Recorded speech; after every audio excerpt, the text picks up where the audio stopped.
Everyone, আসসালামু আলাইকুম। Welcome back to my channel. আশা করছি তোমরা সবাই অনেক ভালো আছো। আমি অনেক ভালো আছি। রিসেন্টলি আমি স্বপ্নের এই অফারটা দেখার পর থেকে সিলনের এই ইনস্ট্যান্ট মিল্ক টিটা ট্রাই করতে চাচ্ছিলাম। এইটা দেন আমি ওই অফারের থেকে বিস্কিটটা নেইনি, আমি জাস্ট দুটো চা কিনে নিয়ে আসছি অন্য একটা দোকান থেকে। তো এখানে হচ্ছে এটার প্যাকেজিং, এটার প্রাইস 10 টাকা।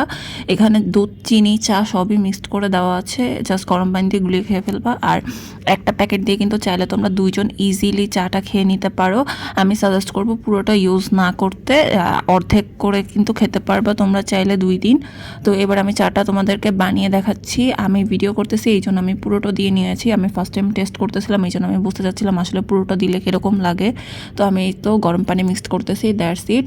এবার হচ্ছে চাটাকে খুব ভালোভাবে পানি দিয়ে ঘুটিয়ে নিতে হবে, তাহলেই কিন্তু তোমার চাটা তৈরি হয়ে যাবে। কালারটা কিন্তু বেশ সুন্দর আসে, মোটামুটি ভালো লাগে। বাট এটা টেস্ট করার পর আমার না কেমন জানি একটু পাঞ্ছে পাঞ্ছে লাগছিল, কজ আমি একটু সুগার খেতে পছন্দ করি। চাটা মোটামুটি ট্রাভেল টাইমে ক্যারি করার ক্ষেত্রে, যেহেতু সামনে শীত আসতেছে, তোমরা চাইলে ক্যারি করতে পারো। বাট আমার আর একটু মডিফাই করে খেতে ভালো লাগবে, তাই আমি প্রথমে একটু পাউডার মিল্ক অ্যাড করে নিতেছি। এরপর এর সাথে আমি একটু সুগার অ্যাড করে নিব, কজ আমার একটু পাঞ্ছে লাগছিল। এরপর এটা খেতে আমার মোটামুটি ভালোই লেগেছে। ইনস্ট্যান্ট মিল্ক টিটা অনেকটা কফির মতোই ফ্লেভার দিচ্ছিল, নেসক্যাফের যে মিনি প্যাকগুলো আছে ওগুলোর মতো। বাট আমার কাছে মনে হচ্ছে যে ট্রাভেল টাইম ক্যারি করার জন্য, বা যারা স্টুডেন্ট আছে যাদের সবসময় চা বানিয়ে খাওয়ার মতো উপায় হয় না, কফিটা অ্যাভয়েড করতে চায়, তাদের জন্য এটা একটা ভালো ডিলই হতে পারে।